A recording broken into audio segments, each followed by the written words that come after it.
By the middle of the 19th century, the vast grasslands of the American interior had become more than just a stretch of territory on a map.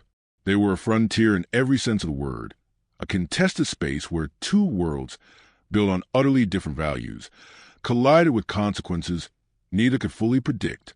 For the United States, the Great Plains were a blank canvas waiting to be claimed, a corridor to the riches of the West, and a land to be surveyed, parceled, and settled. For the Lakota, Sioux, the Northern Cheyenne, and their allies, it was the heart of their universe. It was where the buffalo roamed by the millions, where generations had followed the seasons and migrations, and where the stories of ancestors were etched into every river bend and stone outcrop. The stakes could not have been more different.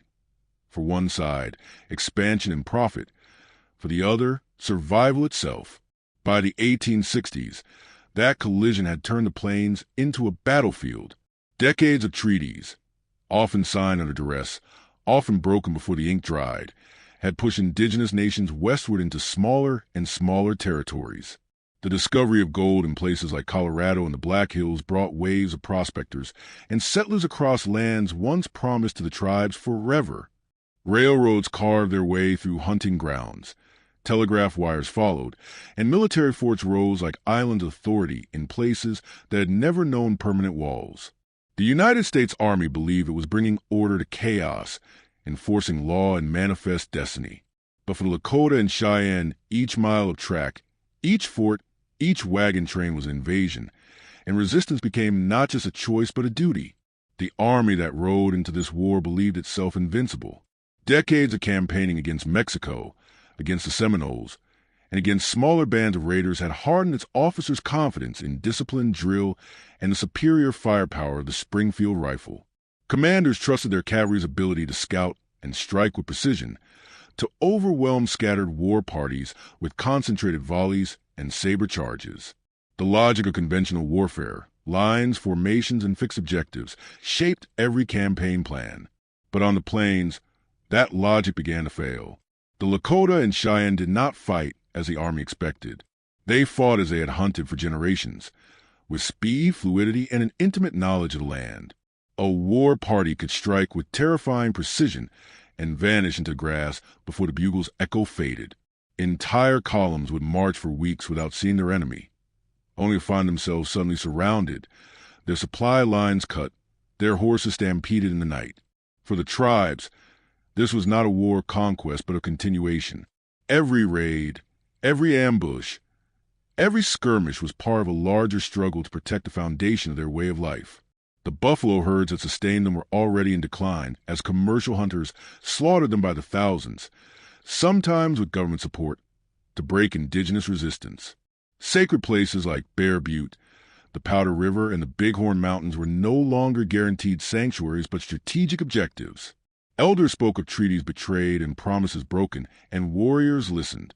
Their leaders, men like Red Cloud, Sitting Bull, and Crazy Horse, did not speak of victory in terms of cities taken or flags captured. Victory meant ensuring that their children would still know the feel of the earth beneath their feet and the rhythm of the herds across the horizon. The United States called it the Indian Wars, but for the Sioux and Cheyenne, it was something older and deeper, the defense of the homeland. It was not fought with massive field armies or decisive battles, but with relentless persistence. Raids against wagon trains, sudden strikes on isolated forts, and the encirclement of overconfident patrols. It was a war where knowledge of the land could outweigh technology, where courage was measured not by rank but by resolve. And as the 1870s approached, the Army was beginning to learn an uncomfortable truth. Superior numbers and rifles could claim territory on a map, but they could not easily erase a people's memory of who they were or where they came from. The plains were not empty, nor were they easily subdued. They belonged to those who understood them best, and those people were not about to surrender them without a fight. The campaign that carried the U.S. Army deep into the heart of Lakota and Cheyenne territory was born from the conviction that overwhelming force, used swiftly and decisively, could end a war before it truly began. By the spring of 1876, that confidence was shared from the War Department in Washington to the farthest frontier outpost on the Yellowstone. The plan was simple on paper and ambitious in execution. 3 separate columns would converge like a tightening fist on the tribe's great encampments, trapping them before they could scatter into the vastness of the plains. It was a plan that had worked against conventional enemies on measured battlefields. But the northern plains were neither measured nor conventional, and the people who lived there had no intention of fighting on anyone else's terms. The northern prong of the operation was led by Colonel John Gibbon, a seasoned officer whose troops, a mix of infantry and cavalry, moved westward from Fort Ellis in Montana Territory, following the Yellowstone River as both a guide and a lifeline. From the south came General George Crook, a veteran of campaigns against the Apache, who drove his men north out of Fort Fetterman in Wyoming. His column, heavy with supplies and supported by Crow and Shoshone scouts, trudged up the Powder River, believing it would sweep any resistance before it. And from the east, riding at the head of the most famous regiment in the Army, Colonel George Armstrong Custer pushed the 7th Cavalry out from Fort Abraham Lincoln in Dakota Territory. His orders were clear: link up with Gibbon and Crook somewhere near the Little Bighorn or Rosebud, find the hostile villages, and force them back onto the reservation, or destroy them if they refused. Custer, ever confident and eager for glory, believed that speed was the key to victory. His men carried only what they could strap to their saddles, marching light and fast across hundreds of miles of unforgiving terrain. Days blurred into weeks as they crossed the broken country of the northern plains, rolling grasslands that offered no cover, river crossings swollen by spring rains, and stretches of heat-blasted emptiness where water was scarce and temper short. Yet the officers remained convinced that mobility and superior firepower would compensate for every hardship. They believed that the Lakota and Cheyenne, once found, would scatter before the thunder of cavalry carbines and the shock of coordinated attack. But the plains had a way of humbling such certainty. The very openness of the land that made it ideal for cavalry maneuvering also made it ideal for watching cavalry move. Lakota and Cheyenne scouts could spot dust plumes from a day's ride away, tracking every column with practiced patience. Bands melted away before Gibbon's slow-moving infantry. Crook's forces, stretched thin and short on water, found themselves skirmishing with elusive war parties that vanished before they could be brought to battle. Even Custer's vaunted 7th Cavalry moved like a beacon across the horizon, its approach no secret to the people it sought to surprise. Worse still, the Army's intelligence was riddled with underestimation. Reports suggested that no more than a few hundred warriors were assembled, a force that could be brushed aside by coordinated columns. The reality was far different. In the wake of broken treaties and relentless pressure, entire bands had left the reservations and joined a growing village on the northern plains. Men, women, and children from the Oglala, Hunkpapa, Minneconjou, Sans Arc, and Northern Cheyenne were gathering in one of the largest assemblies of native power the U.S. Army had ever faced. By the time Custer and his men were within striking distance, the village that awaited them would hold not hundreds but thousands, and among them would be more than 1,500 warriors, seasoned, determined, and defending everything they held sacred. Still, the campaign pressed forward. Orders were orders, and faith in the plan ran deep. Each column believed it would strike first, that its speed would outrun its enemy's preparations. But in their haste, they forgot that the plains did not belong to them, that every ridge and river crossing favored those who knew them intimately. As the long lines of soldiers and pack mules crept deeper into Sioux and Cheyenne country, the men joked around campfires and wrote letters home about a swift end to the campaign. Few of them grasped how carefully they were being watched or how closely the noose was being woven around them. What they call hostile country was, in truth, a homeland, and the people who defended it had been preparing for this moment far longer than the U.S. Army had been marching toward it. The first signs that the campaign was drifting into dangerous territory came not with the sound of gunfire, but in quiet, uneasy reports of scouts returning from the horizon. At first, they spoke of small war parties glimpsed in the distance, riders who appeared on a ridge line, studied the columns from afar, and melted away into the grasslands. Then came stories of abandoned encampments, fires still smoldering, traces of large movements that suggested far more people on the move than the Army had anticipated. Each new report added weight to a growing suspicion that the enemy they were seeking was not scattered at all. It was concentrating. Somewhere beyond the next rise, out of sight but not out of reach, a storm was gathering. The scouts' warnings traveled slowly up the chain of command and were often dismissed before they reached the men who needed to hear them most. Officers steeped in conventional military thinking believed these were the desperate maneuvers of a defeated foe, isolated war parties retreating before the inevitable advance of U.S. power. But the scouts, especially the Crow and Iroquois allies riding ahead of the columns, knew better. They read the signs and hoof prints and smoke patterns in the sudden absence of buffalo herds, and in the faint but deliberate trails left by women and children heading north. They spoke of massive encampments forming along the Tongue and the Little Bighorn, of lodges stretching farther than the eye could see, and of warriors riding in numbers that no one had ever faced before. In distant trading posts and frontier forts, intercepted messages and whispered rumors painted the same picture. Couriers moving between reservations and free villages spoke of councils called by leaders whose names carried weight across the plains. Crazy Horse, the fearless Oglala whose tactics had humiliated soldiers before, was riding with his warriors. Sitting Bull, the Hunkpapa spiritual leader and strategist, was uniting disparate bands under a single purpose.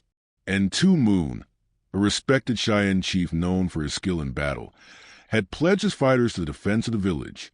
These were not scattered resistors, but a confederation forming by choice and necessity, a force bound not by treaties or military ranks, but by the shared conviction that they would not be driven from their homeland. Even as these reports reached the marching columns, the officers leading them clung to their belief in technological and tactical superiority. The 7th Cavalry drilled daily on the march, confident that their discipline and Springfield carbines would break any resistance. Artillery units tested their small field pieces in dry riverbeds, certain that a few well-placed shells could scatter even the largest assembly of warriors. Many soldiers scoffed at the notion that Indigenous fighters, no matter how numerous, could stand against trained cavalry. They joked about ending the campaign before the summer was over, about returning home as victors from what they still called a punitive expedition rather than a war. But the signs around them were becoming harder to ignore. Game grew scarce in the path of the army, driven off not by chance but by deliberate hunting meant to starve the invaders. Campsites once used by small family groups now showed evidence of thousands. Paths converged from every direction, all pointing toward a single unseen destination. And on more than one occasion, advance scouts spotted mounted figures shadowing the column from a distance, never engaging, never showing their full strength, but always there, as if reminding the soldiers that they were being watched. Among the rank and file, unease began to spread. Veterans who had fought in earlier campaigns against the Lakota spoke in low voices at night, warning younger troopers that this was different, that something larger was taking shape beyond the horizon. Still, orders were orders, and the march continued.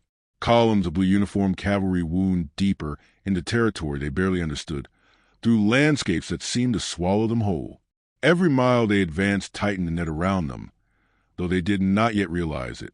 The belief in inevitable victory was a powerful thing, and it dulled their instincts just enough to keep them moving forward. They trusted their numbers, their rifles, their training, all the hallmarks of a modern army. What they could not see, and what few were willing to admit, was that the enemy they faced was no longer fighting for skirmishes or small raids. This was something far greater.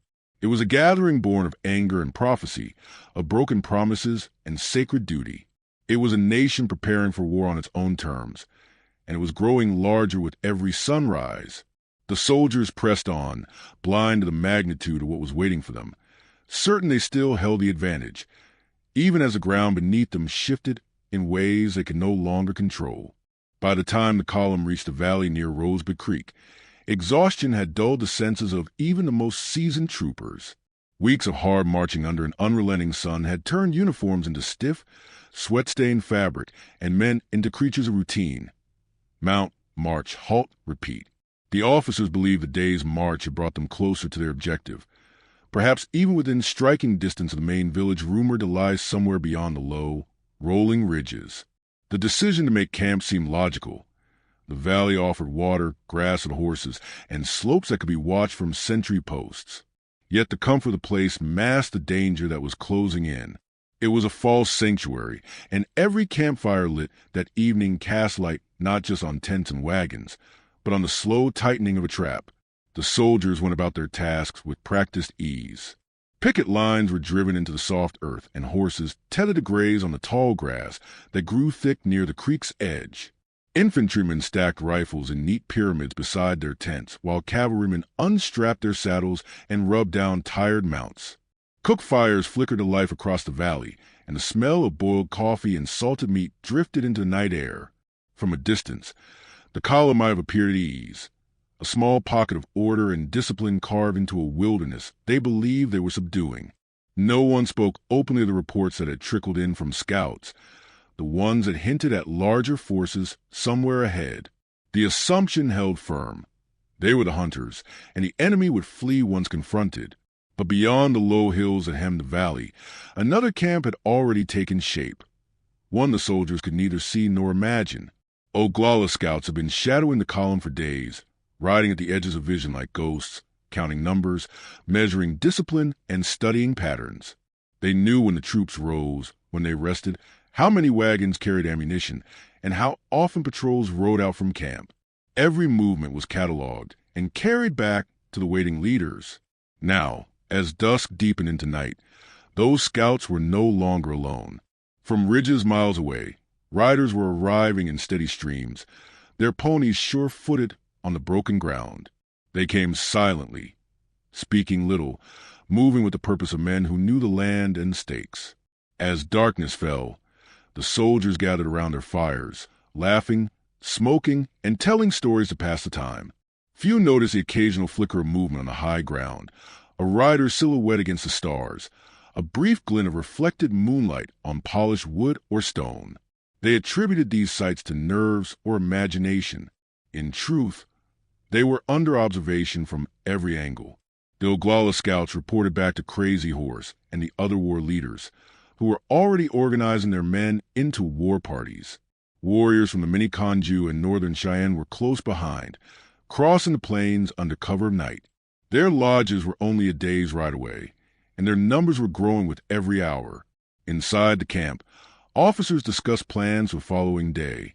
Some argued for a push deeper into Rosebud Valley at first light, hoping to catch the elusive villages before they could scatter. Others favored caution, wanted to wait for news from Gibbon or Crook before committing to decisive action. In the end, they assumed time was on their side. The soldiers slept lightly, rifles stacked within reach, unaware that they were now the ones being stalked. By midnight, the valley was ringed with silent watchers. They moved like shadows among the sagebrush, counting sentries and marking supply wagons, their presence betrayed only by the occasional snort of a pony or the rustle of grass beneath moccasined feet. War parties gathered beyond the ridges, men painting their faces and tying eagle feathers into their hair. They spoke little, there was no need. The signal would come soon enough. In the stillness before dawn, the Rosebud camp looked like any other in a long campaign. Fires reduced embers, guards stamping their feet against the cold, horses shifting restlessly in the darkness. Yet this one was different. This time, the soldiers were not resting on the edge of enemy territory. They were sleeping in its heart. And while they dreamed of victory, hundreds of warriors were already awake beyond the hills, preparing to show them that the hunters had become the hunted. Long before the first light touched the valley floor, messengers were already racing across the plains. They rode with the urgency of men who understood that every hour mattered, that the balance of power was shifting with each hoofbeat. From the high ground near the Rosebud to distant encampments along the Powder and Tongue rivers, the signal had gone out, a thin column of smoke rising into the pale dawn sky, visible for miles in the clear, dry air. It was not a call written in words, but in tradition, one older than the forts and telegraphs that now dotted the frontier. It meant that the soldiers were here. It meant that the time had come. The first to respond were nearby Oglala war parties, already close enough to see the glint of metal from the soldiers' campfires.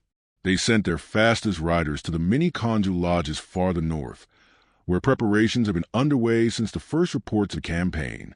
From there, word spread outward like ripples across water. Along the Bighorn, Hung Papa bands broke camp and turned their horses south. To the west, the northern Cheyenne gathered their warriors and began the long ride east, moving swiftly across country they had known since childhood. Even the Sans Arc, whose villages lay deep in the northern reaches of the plains, answered the call, leaving behind their teepees and following the trails carved by generations of hunters and raiders. Each rider carried not just a message but a purpose. They rode through daylight and darkness alike, switching mounts at friendly camps, fording rivers without pause, cutting across broken country that no map could capture.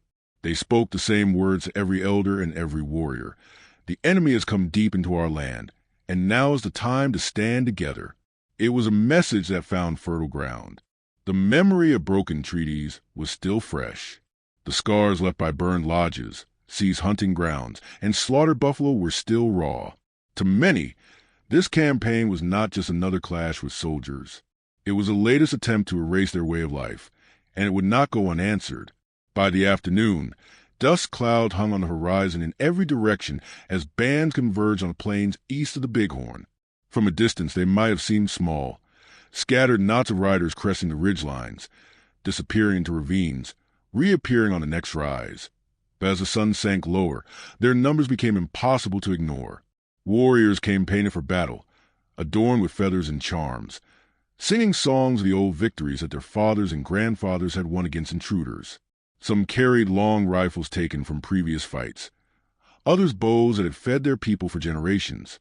Many carried nothing more than lances and war clubs, trusting in their courage and their horses' speed. They did not gather in one massive host. That was not their way. Instead, they formed circles of camps scattered across the ridges and low hills, each one a hive of preparation. Scouts fanned out in widening arcs, tracking the soldiers' movements and reporting their numbers. Small war parties rode close to the enemy camp, testing its defenses, measuring its patrol routes, and vanishing before a single shot could be fired. Around the fires, leaders spoke quietly about the coming fight. Crazy Horse urged patience and precision. Strike not when the enemy expects it, but when he believes himself safe. Two Moon reminded his Cheyenne warriors of what was at stake: the land beneath their feet, the rivers that sustained them, the freedom their ancestors had died to protect. By nightfall, the plains around Rosebud Creek had transformed into something the soldiers could scarcely imagine. Nearly 1,500 warriors were now within striking distance, a force unmatched in size and unity in recent memory. Yet the valley below remained quiet, its occupants blissfully unaware of the noose tightening around them. They slept beside their rifles, believing that dawn would bring another uneventful march deeper into hostile territory. They had no idea that the hostile territory had already risen up to meet them. Beyond the reach of their sentries, in the long shadows cast by the dying sun, the plains were alive with movement, with purpose, with a gathering power that would soon descend upon them. And when it did, there would be no warning shots, no declarations, only the sudden roar of war born from silence, and the shattering of every illusion they still clung to. At first light, the valley stirred awake under a pale orange sky, the air cool and thin before the heat of the day settled in. Bugles called the men to order, and the camp that had seemed so peaceful the night before came alive with the sound of boots on hard earth, the jingle of harnesses, and the rhythmic clatter of rifles being checked and loaded. The orders were simple and routine, a reconnaissance sweep of the valley ahead, nothing more. The officers were still convinced they were closing in on scattered war bands, perhaps a few dozen warriors at most, hiding somewhere beyond the next ridge. What they did not know was that every move they made was being watched, every column measured, and every weakness marked. As the first patrols rode out, the land itself seemed empty. The wind swept through the tall grass in long, whispering waves, and the ridgelines ahead stood bare beneath the rising sun. Yet the emptiness was an illusion carefully crafted by those who knew this country better than any soldier in the column. Just beyond the limits of sight, riders moved like shadows, their ponies sure-footed on narrow trails cut through ravines and coulees. From the high ground, small groups of warriors watched the soldiers fan out, signaling silently to others hidden beyond the horizon. Their work over the past days, scouting, tracking, surrounding, was almost complete. The cavalry moved cautiously but without real fear, their skirmishers riding a few hundred yards ahead, sabers glinting in the morning light. They passed over ground that seemed untouched by human hands, unaware that the hoofprint of hundreds of ponies had been brushed from the soil overnight, that ash from signal fires had been scattered and hidden beneath fresh dust. Every ridge they crested revealed nothing but rolling prairie and the occasional herd of antelope bounding into the distance. And yet, If they had stopped and listened closely, they might have heard faint echoes carried on the wind, the low calls of riders coordinating their positions, the shuffle of many hooves waiting in silence. By mid-morning, the reconnaissance line had stretched deep into the valley, and the main body followed behind, their wagons and supply trains trailing like a slow-moving spine across the landscape. Still, the officers remained confident. Scouts reported no sign of large encampments, no fresh smoke on the horizon, nothing to suggest they were being drawn into anything more than another brief encounter. But on the surrounding hills, the truth was forming into a deadly geometry. Lines of mounted warriors, Oglala, Miniconjou, Hunkpapa, Sans Arc, and Northern Cheyenne, now stretched across the high ground on three sides, invisible from below, but close enough to see the brass buttons on the soldiers' coats. They were not scattered raiders or small hunting parties. They were an army. From his vantage point on a low rise, Crazy Horse watched the blue-coated figures move steadily forward, their lines neat and precise, their discipline unshaken. He knew they still believed themselves hunters, still believed that speed and firepower would bring them victory. That belief was the weapon he had been counting on. He had told his men to wait, to let the soldiers advance deeper into the bowl of the valley before springing the trap. Once they were committed, once the steep ridges hemmed them in and their formation stretched too thin, there would be no escape. On the valley floor, the soldiers dismounted to rest their mounts and scout the terrain ahead. They spoke in relaxed tones, trading jokes and sharing canteens of water, unaware of the eyes fixed on them from above. Every movement they made was being mirrored by their unseen enemy. If a unit paused, warriors shifted closer. If a patrol rode too far ahead, riders adjusted their position to cut them off. And if any soldier looked carefully enough at the ridgelines, he might have seen brief flashes of movement. A spear point catching the sun, a feathered headdress dipping low, a pony's tail swishing against the grass. By the time the bugle called the troops forward again, it was already too late. The valley that had looked so open and harmless when they rode into it was now a trap with no clear way out. The ring of warriors was in place, drawn tight and waiting only for the signal to strike. In their eagerness to find and crush a scattered enemy, the soldiers had walked willingly into the jaws of force far greater and far closer than they imagined. The hunt was over. The hunters were surrounded, and the war that they thought they were winning was about to turn against them in a way none of them had ever seen before. The silence of the prairie shattered with a single crack, a gunshot fired from somewhere high above the valley. For a heartbeat, no one moved. The soldiers froze where they stood, eyes darting toward the ridgelines, ears straining for another sound.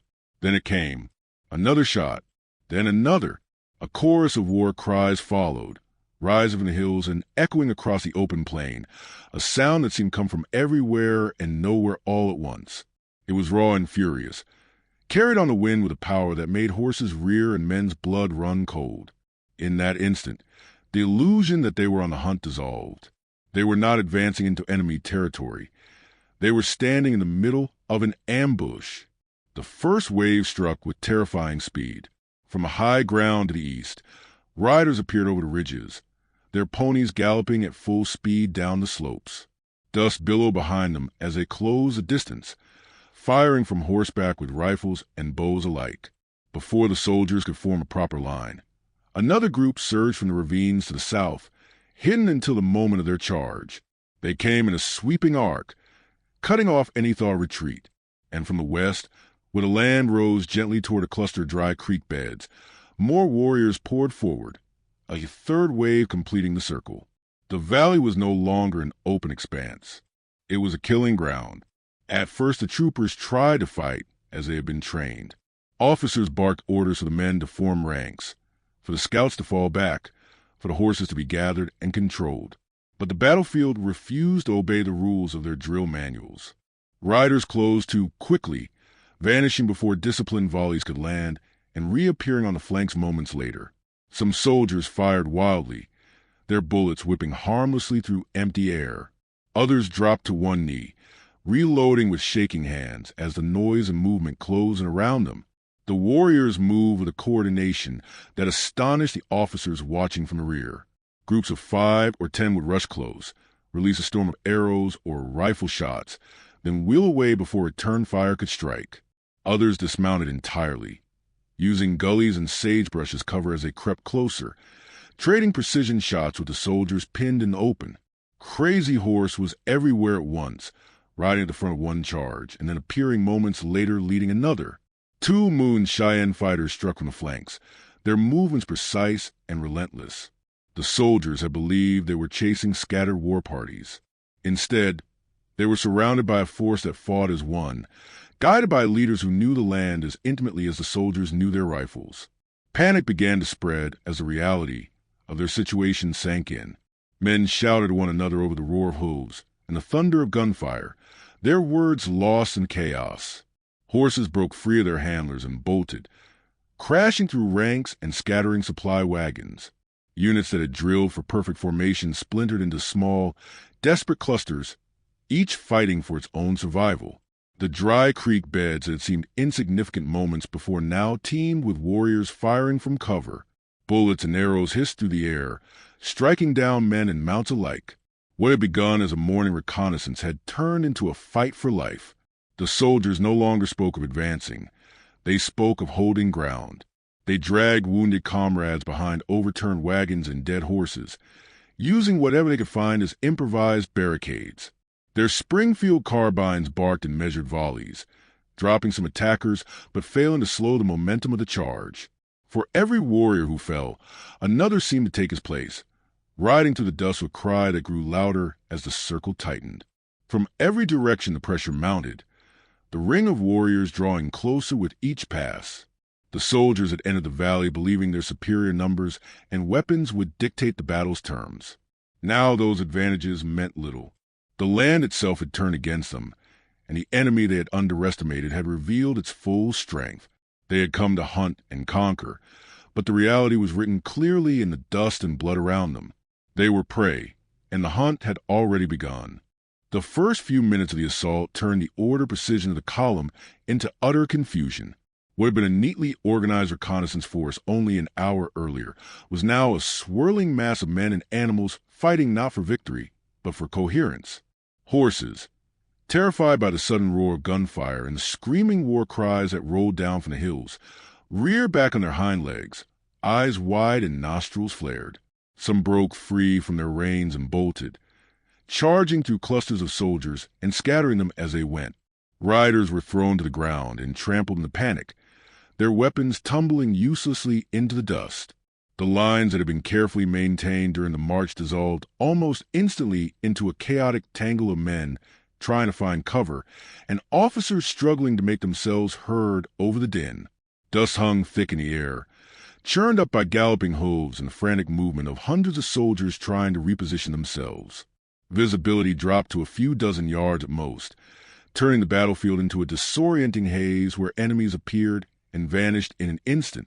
Scouts who had been deployed far ahead of the main body now rode hard to rejoin their comrades, but many were cut off before they could return, overtaken by war parties that moved with terrifying speed. Troopers fired blindly into the swirling dust clouds, their bullets often hitting nothing but empty air. Arrows whistled back in reply, their trajectories impossible to track until they struck home. In the side of a horse, the back of a soldier's neck, the soft leather of a supply wagon's canvas. Officers shouted for order, their voices hoarse as they tried to rally their men. Some called for dismounting to form defensive lines.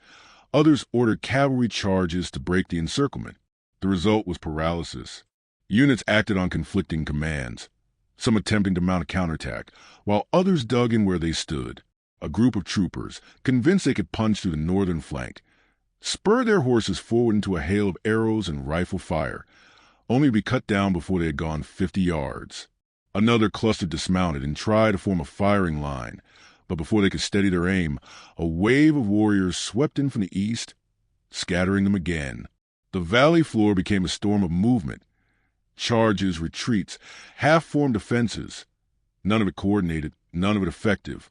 The chaos fed itself. Every failed attempt at order created more confusion, more panic, more vulnerability. Horses screamed and thrashed as arrows pierced their hides, some collapsing mid-gallop and throwing their riders into the dust. Wagons overturned as panicked animals collided with them, spilling ammunition crates and supplies across the ground. One detachment, tried to wheel their horses into a defensive circle, was engulfed before they could complete the maneuver. The men dragged from their saddles and cut down in close combat. Everywhere, the same grim pattern repeated. Confusion, reaction, collapse. Through it all, the encirclement tightened. The warriors moved with patience and discipline that belied their numbers, attacking in waves, and then withdrawing before the soldiers could organize a response. Small bands harried the flanks, darting into fire or volley before disappearing into gullies. Larger groups pressed the center, drawing the soldiers' fire and forcing them to waste precious ammunition. It was a strategy honed over decades of fighting enemies who relied on rigid formations and predictable tactics. Against the fluidity of the Lakota and Cheyenne, those tactics now seemed almost laughably outdated. Inside the shrinking perimeter, the soldiers began to feel the weight of their predicament. They could no longer see where the enemy was concentrated, no longer tell which direction offered a chance of escape. Gun smoke and dust turned the valley into a choking fog, and the cries of the wounded mixed with the constant thud of hooves and the crack of rifles. Men shouted for ammunition, for water, for medics who could not reach them. The chain of command frayed under the pressure. Some officers stood exposed, waving sabers and shouting for calm. Others simply vanished into confusion, their commands unheard or ignored. What little cohesion remained now centered on survival. Soldiers took shelter behind fallen horses and overturned wagons, firing from prone positions as their mounts thrashed beside them.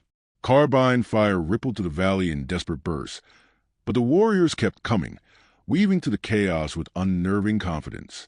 The soldiers had entered the valley certain of their superiority, convinced their discipline and weapons would win the day. But discipline was gone now, scattered like dust beneath the hooves of terrified horses. Their rifles still fired, but they no longer dictated the shape of the battle. The enemy did, and as the circle drew tighter, the truth settled over men like a heavy weight. They were not in control of this fight. They were being herded, surrounded, and undone, and the walls of that tightening ring showed no sign of breaking.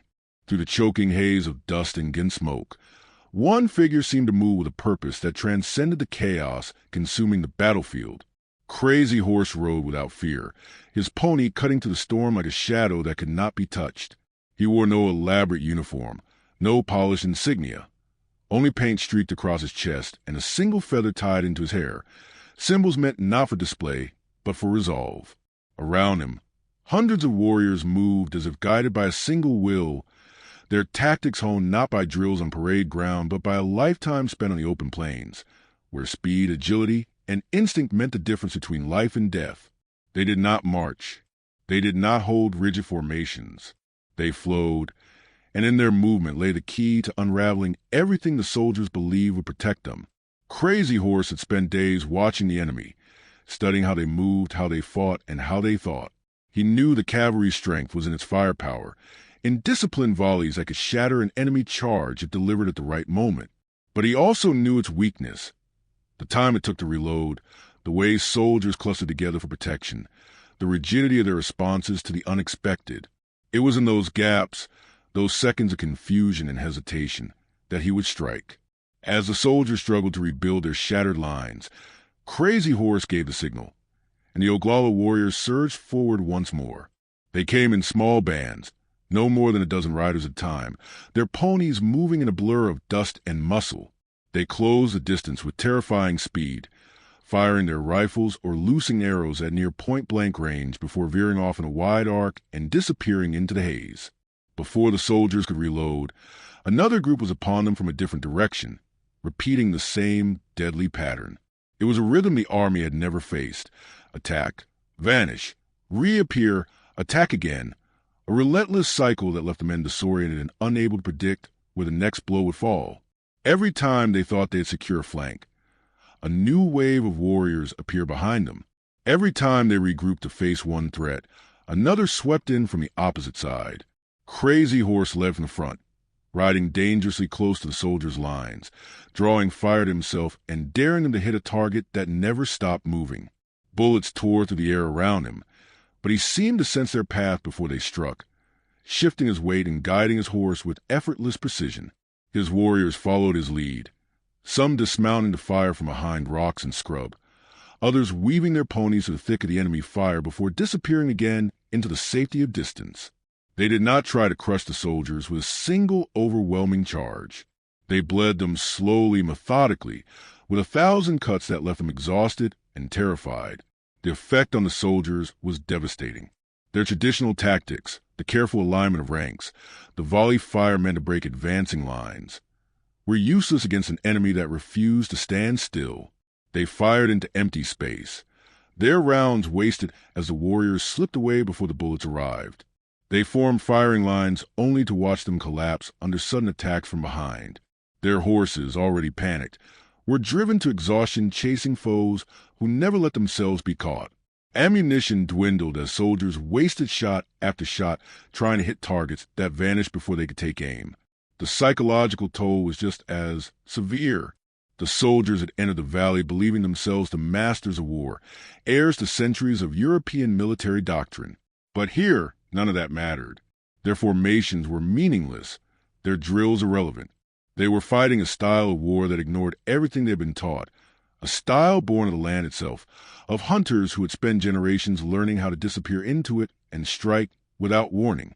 Crazy Horse and his warriors turned that knowledge into a weapon. It was more effective than any rifle or saber. As the day wore on, the soldiers began to realize they were trapped in a battle they could not control. Each charge chipped away at their strength. Each sudden withdrawal left them reeling and uncertain. Every man on the field felt it. The creeping dread that they were not facing an undisciplined mob, but a force that understood them better than they understood themselves. And at the heart of that force rode Crazy Horse, calm and unflinching, his presence alone enough to pull men into battle and hold them there until the enemy's will broke. What he unleashed on the valley that day was not just a tactical victory. It was a lesson in how a people fighting for their land could reshape the very nature of war itself. The sheer momentum of the assault forced the cavalry to abandon any notion of maneuvering. The swirling chaos of mounted warfare, the darting riders who appeared and vanished like ghosts, had made traditional tactics useless. So the soldiers did the only thing they could. They stopped moving. Bugles called over the roar of battle, and desperate orders echoed down the line as officers shouted for their men to dismount. One by one, troopers slid from their saddles, slapping their panic horses away to keep them from trampling the living. The ground was already littered with the bodies of mounts that had fallen under arrow fire or rifle shots, their lifeless shapes now pressed into service as crude barricades. Supply wagons lay toppled where they had been overturned in the fighting, their wheels ripped off and shoved into position to form makeshift walls. Behind this improvised fortress, the soldiers braced for what they knew was coming. They were fighting now not for victory, but for survival. The order was passed down to hold fire until the enemy closed to within 200 yards. Ammunition was precious, too precious to waste on fleeting shadows at the edge of sight. Men crouched low behind their barricades, peering through gaps between carcasses and wagon spokes, fingers tight on their triggers. The acrid smell of burnt powder hung heavy in the air, and the metallic taste of fear coated every breath. They could hear the warriors moving in the distance, circling, regrouping, preparing to charge again. Every few minutes, a war cry would pierce the wind, echoing across the valley like a challenge. It was a reminder that this fight was far from over. Then the next wave came. From three sides, riders swept forward again, their ponies kicking up clouds of dust as they closed the distance. This time, the soldiers were ready. A single shouted command rang out, and a line of Springfield carbines roared as one. The valley erupted with sounds sharp, disciplined volleys fired in near-perfect unison, the kind of coordinated firepower that had won battles on faraway fields. Warriors and horses went down in mid-gallop, bodies tumbling into the dust. Those who made it closer were met with another volley, and another. The fire was relentless, mechanical, almost impersonal. Every shot was measured, every reload practiced. It was the one thing the soldiers still knew how to do, the one form of order they could still impose on a battlefield that had spiraled beyond their control. And yet, for all its fury, the wall of bullets did not stop the tide. Each time a charge broke against their line, another followed. Warriors dismounted and crawled through the grass, sniping from long range or creeping closer to unleash arrows that arced over barricades. Some used the bodies of fallen horses for cover, inching forward with every burst of smoke from the soldiers' rifles. Others lit dry brush on fire and pushed it toward the defenders, trying to smoke them out from behind their defenses. The soldiers answered with more volleys, with desperate bayonet thrusts when enemies came too close, with shouted curses and prayers as the circle tightened around them. What had begun as an ambush was turning into a siege. The cavalry's perimeter, once a loose defensive position, hardened into a ring of men lying flat in the dirt, firing outward in every direction. Runners darted from one cluster to another with cartridges and water, often cut down before they reached their destination. Wounded men cried out for medics who could not come, pinned down by constant fire. Officers scanned the ridgelines through field glasses, searching for any sign of relief, any hint that reinforcements might be on the way. There was nothing, only the endless movement of riders beyond the horizon, circling like wolves just out of reach. The hours dragged on, and the toll mounted. The soldiers' ammunition pouches grew lighter. Water supplies dwindled. Smoke stung their eyes and scorched their throats. The dead, both man and beast, lay in heaps that grew higher with every wave of attack. And still, the enemy did not break. They did not charge recklessly into the storm of bullets. They harassed, they probed, they waited. The circle around the soldiers grew smaller, the intervals between attacks shorter. The realization began to settle in. This was not a skirmish they could simply endure until it passed. They were being worn down. Piece by piece, their strength eroded with every passing hour. And yet they held. The wall of fire and iron, crude, improvised, and desperate, remained unbroken. Every man who could still pull a trigger did so, pouring lead into the advancing tide. Every inch of ground gained by the warriors was paid for in blood. But the defenders knew it was not enough. They could not push forward. They could not retreat. All they could do was cling to the fragile perimeter they had carved out and hope it held long enough for something, anything, to change. In the heart of the valley, surrounded on all sides, the siege dragged on, and the outcome remained as uncertain as the smoke-choked sky above them. The morning bled into midday with no pause, no lull, no mercy. What had begun as a swift and shocking ambush was now a relentless, grinding ordeal. The soldiers behind their makeshift barricades could no longer measure the passage of time by anything other than the number of volleys they had fired, the number of cartridges left in their pouches, and the agonizing screams of the wounded that never seemed to stop. Each minute felt longer than the last, stretching into a kind of waking nightmare where survival was not measured in victory or defeat, but in whether they could hold on just a little longer. The sun climbed steadily overhead, and with it came a heat that turned the valley into an oven. The air shimmered above the scorched ground, and every breath felt heavier than the one before. The men's wool uniforms, soaked with sweat and grime, clung to their bodies like wet canvas. Canteens that had once sloshed with cool water now rattled empty, and lips cracked from thirst as the hours wore on. Those lucky enough to find a trickle of muddy water in a hoofprint or shallow stream shared it in silence, too tired and too numb to argue. Around them, the wounded called out again and again for help, for water, for mercy, but there was little anyone could do. Medics crawled through the dust from one injured man to another, their hands shaking as they tried to bandage wounds without proper supplies. Some soldiers tied belts around shattered limbs to slow the bleeding. Others whispered prayers into dying ears. Ammunition was running dangerously low. The crisp, measured volleys of the morning had given way to sporadic, desperate bursts as soldiers counted every remaining round. "Make them count," officers shouted, their voices hoarse and raw. "Wait until you see them." But waiting was becoming harder with each passing moment. The enemy was everywhere, darting to the tall grass, firing from distant ravines, charging in short, brutal bursts before vanishing again into the landscape. They never seemed to tire. When one wave withdrew, another appeared to take its place. War parties rotated fresh fighters into fray as if the land itself were producing them, while the soldiers remained trapped, exhausted, and shrinking in number. The psychological strain was as crippling as the physical. Men who had ridden into battle with confidence now stared blankly into the distance, their hands trembling too much to reload. Others cursed under their breath or shouted angrily at officers who had no answers. Some whispered about breaking through the encirclement, about mounting one desperate charge to escape the tightening ring. But even they knew it was a fantasy. Any attempt to run would be cut down in minutes. All they could do was hold their ground and pray that reinforcements might somehow appear before it was too late. The warriors knew the advantage was theirs and pressed it with ruthless precision. They did not throw themselves recklessly at the barricades. They harassed and pressured, striking from one direction and then another, always keeping the soldiers off balance, always forcing them to spend just a little more of the strength they didn't have. At times, they would pull back completely, letting the silence settle like a weight over the valley, leaving the soldiers to stew in their fear and uncertainty. And just when some began to think perhaps the worst was over, the cries would rise again, and the next attack would crash against the perimeter. The sun stood high overhead when morale began to crack.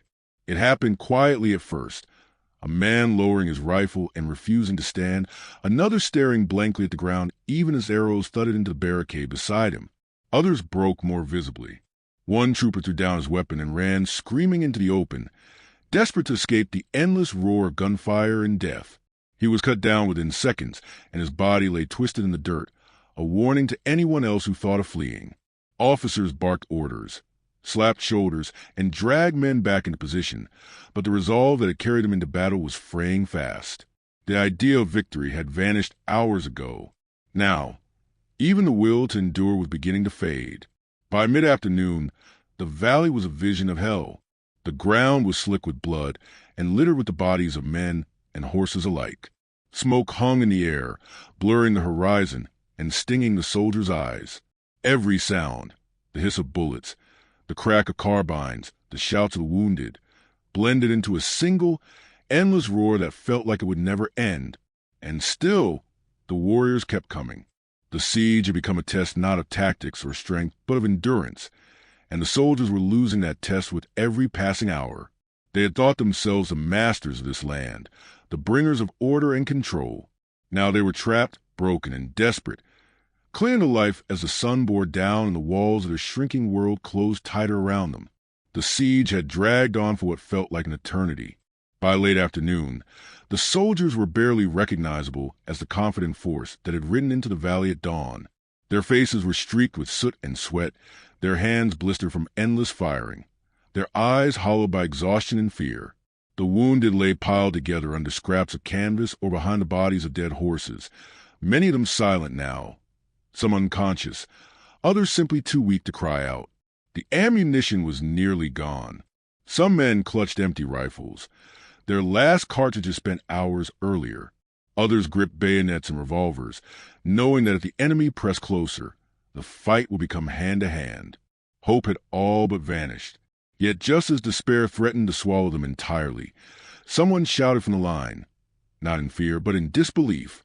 There, far off on the shimmering horizon, a thin dark line was moving steadily closer. At first, it was impossible to tell what it was. Some believed it was another wave of warriors, fresh reinforcements arriving to finish the slaughter. But as the minutes passed and the line grew clearer, the metallic flash of sunlight on steel and the orderly shape of the formation told a different story. It was cavalry. Their cavalry, a detachment under General George Crook. The soldiers still penned in the valley didn't know how many men were coming or how close they could get before the encirclement swallowed them too. But they didn't need numbers. All they needed was a distraction. The warriors saw them too. Across the valley, a ripple of movement passed through the siege lines as messengers galloped between groups. For the first time all day, the rhythm of the attack slowed. Some of the riders peeled away from the encirclement, their attention drawn toward the approaching force. Others shifted their positions, preparing to face a threat they had not anticipated. And in that moment, brief, uncertain, but unmistakable, a gap opened in the ring. The officers saw it instantly. It was not wide, and it would not remain open for long, but it was the first chance they had been given since the ambush began. Word spread quickly along the barricades. Prepare to move. Men who had been huddled in the dirt for hours now scrambled to their feet, their exhaustion replaced by a surge of desperate adrenaline. The order came down, abandon the wounded who could not be carried, destroy anything that might slow them down, and be ready to run. It was a brutal calculation, but the alternative was annihilation. Those too injured to move pressed small tokens into the hands of their comrades, a letter, a ring, a photograph, knowing they would likely never see them again. When the moment came, it happened fast. A bugle blast cut through the smoke-choked air, and the survivors surged toward the weak point in the encirclement. They ran and rode through a storm of gunfire and arrows, their formation shattered but their determination unbroken. Warriors fired from both sides, racing to close the gap before it could be exploited. But the soldiers pushed forward with everything they had left. Men fell in droves, cut down mid-stride or thrown from their horses as they collapsed from exhaustion or were struck by enemy fire. But the column did not stop. It could not stop. The chance might never come again. The escape was not clean. It was a frantic, bloody sprint through chaos. Horses stumbled over bodies. Men tripped and were trampled by their own comrades, and cries of pain and rage filled the air. Yet slowly, agonizingly, the survivors punched through the ring. Once they were beyond the killing ground, they did not stop to look back. They rode hard, leaving behind the shattered valley, the smoke, and the countless dead who would never leave it. They did not stop for the wounded still lying in the dirt, or for the fallen brothers they had sworn never to abandon. The battlefield would claim them now. Only when the sun had dipped low on the horizon and the valley was a distant scar on the landscape did the survivors slow their pace. Behind them, the war cries faded into silence. The warriors, their purpose fulfilled, did not pursue far. They had made their point. The land was theirs, and anyone who dared invade it would pay dearly. Ahead, Crook's detachment drew closer, ready to provide cover and guide them back towards safer ground. It was not a victory they carried with them, but the barest kind of survival. As night fell, the battered column moved slowly northward, its numbers thinned and its spirit broken. The men did not speak. They did not celebrate. They were too aware of the price that had been paid. The valley they left behind was strewn with the bodies of friends, comrades, and horses, and the earth itself seemed to bear witness to their defeat. They had come west believing themselves invincible, believing their weapons and discipline would crush any resistance. But as they fled under the fading light, one truth weighed heavier than any weapon they carried. They had faced a force they could not understand, and barely escaped with their lives. By the time the last shots echoed across the valley and faded into the distance, the once thundering battlefield had gone eerily still. The air, which only hours before had been alive with the roar of gunfire, the pounding of hooves, and the guttural cries of men locked in combat, now hung heavy and silent. A faint breeze stirred the dust still suspended over ground, carrying with it the acrid scent of black powder and blood. The sun, low in the western sky, cast long shadows over a landscape that had been transformed into a graveyard. Bodies lay where they had fallen, soldiers and warriors alike, their final positions frozen in the chaos of battle. Some still clutched rifles that had overheated and jammed. Others lay beside empty cartridge boxes and shattered carbines. Horses sprawled in twisted heaps, their flanks matted with dust and blood, their riders long gone or lying lifeless beside them. Everywhere there were signs of the violence that had consumed the day. Broken wagon wheels jutted from the ground like skeletal remains. Spent shell casings glinted faintly in the fading light, scattered by the thousands across the churned-up soil. Saddles, torn uniforms, and abandoned gear littered the field, mute evidence of the panic and desperation that had gripped the soldiers when their lines collapsed. Even the earth bore scars in the fury of the fight, gouged and pocked by hooves, bullets, and the boots of men who had fought and died here. It was a landscape stripped of all illusion, the truth of the battle laid bare in the silence that followed. The Lakota and Cheyenne moved among the wreckage with a quiet, deliberate purpose. There was no triumphal shouting, no wild celebration. They had not fought for glory or conquest. They had fought for their land, for their people, for the right to exist on their own terms, and they had done what many had thought impossible. They had faced the full might of the United States Army in open battle and stood their ground. As they moved through the field, warriors paused to gather weapons and ammunition from the fallen, taking what would serve them the fights that were still to come. Some knelt beside the bodies of their own, covering them with blankets or whispering words of farewell. Others stared silently at the lifeless forms of the soldiers, not with hatred, but with a solemn understanding that this was only one battle in a struggle far from over. When the last salvageable rifle had been taken and the final wounded warrior lifted onto a pony, the great gathering that had encircled the soldiers began to disperse. Small groups drifted away in every direction, vanishing into the vastness of the plains just as suddenly as they had appeared. They did not retreat because they were forced to. They left because they had made their point. They had shown that their people were not scattered remnants to be brushed aside, that their resistance was not a relic of a dying age. They had shown that the Great Plains, the rivers, the valleys, the wind-swept ridges, were still theirs, and that any army that came to take them would bleed for every mile. The soldiers who survived the ordeal stumbled back onto the field in the hours that followed, their faces hollow, their movements mechanical. They moved among the dead with a kind of numb disbelief, stepping over bodies they had known by name only a day before. Some gathered weapons in dog tags. Others dug shallow graves or stacked the dead for burial details that would arrive later. But most simply stood in silence, staring out over the carnage, struggling to understand how a force they had been taught to dismiss as primitive had brought them so low. It was a question they would carry with them long after they left the valley, one that would haunt military planners and politicians in Washington alike. As night descended, the prairie reclaimed the quiet that had always been its natural state. Coyotes howled from distant hills, and the wind rustled to the tall grass, as if trying to erase the memory of the violence that had unfolded there.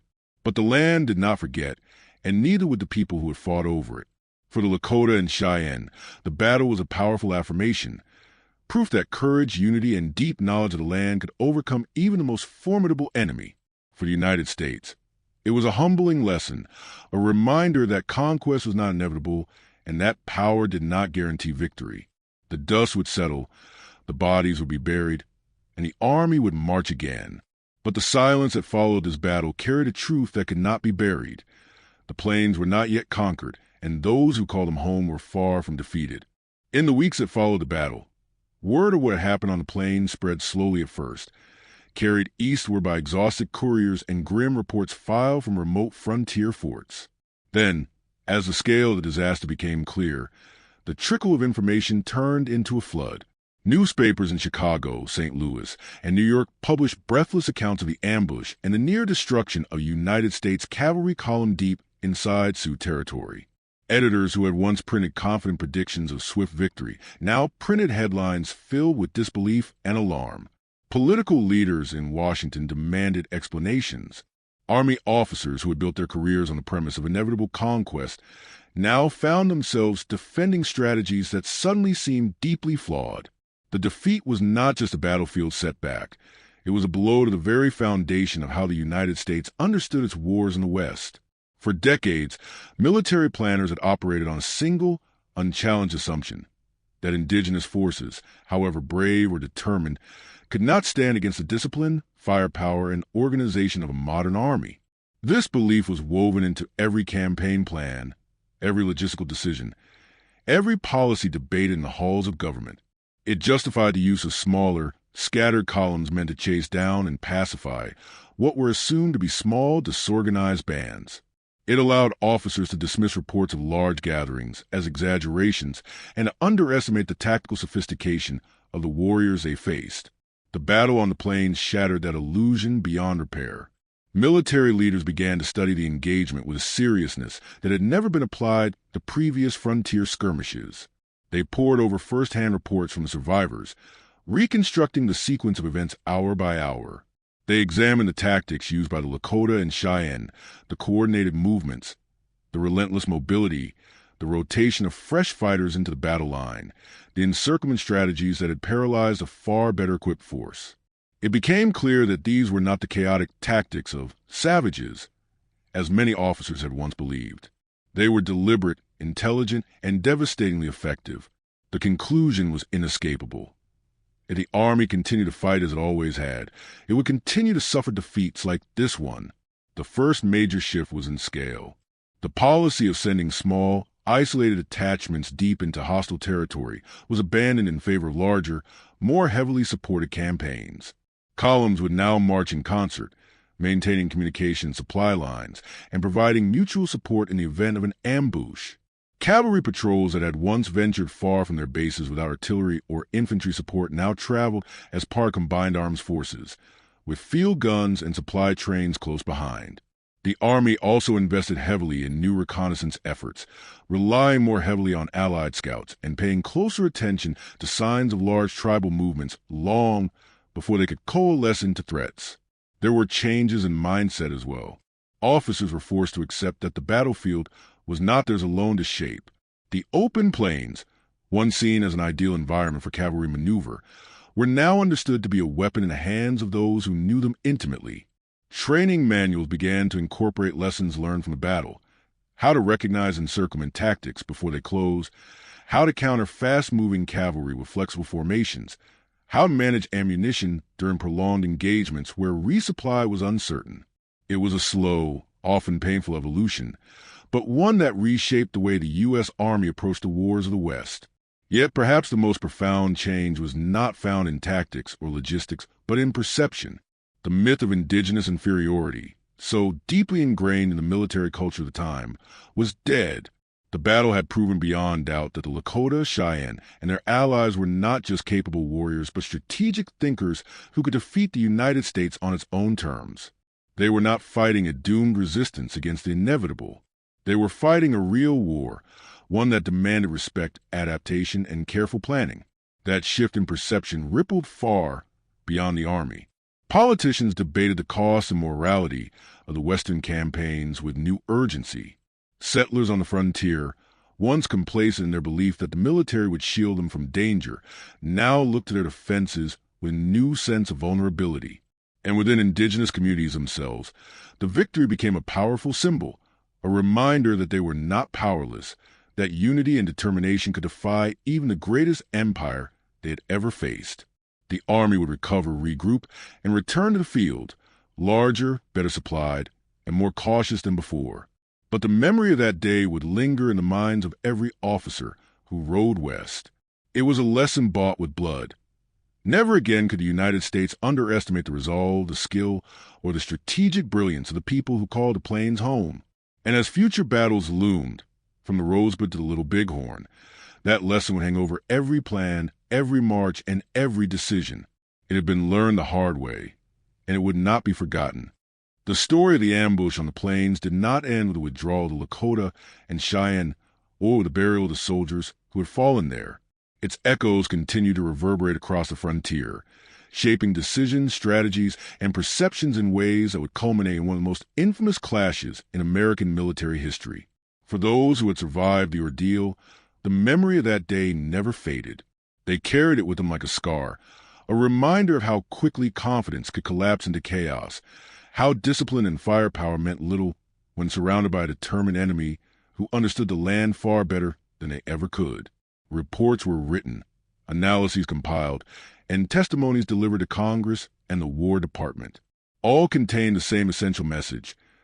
Underestimating the indigenous nations of the Great Plains was a mistake that could cost an army its life. Yet for all the ink spilled and all the warnings issued, few in Washington truly listened. In the years that followed, the United States continued its push westward with renewed intensity. Railroads cut deeper into Sioux territory. Gold rushes brought waves of settlers into Black Hills, and treaties, already fragile, were broken with increasing regularity. The government believed that the defeat on the plains had been an aberration, a rare moment when poor planning and bad luck had intersected. The solution, in their minds, was not to fundamentally change the policy of expansion, but to commit to it more forcefully.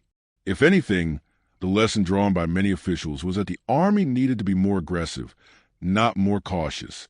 On the ground, the situation grew more volatile.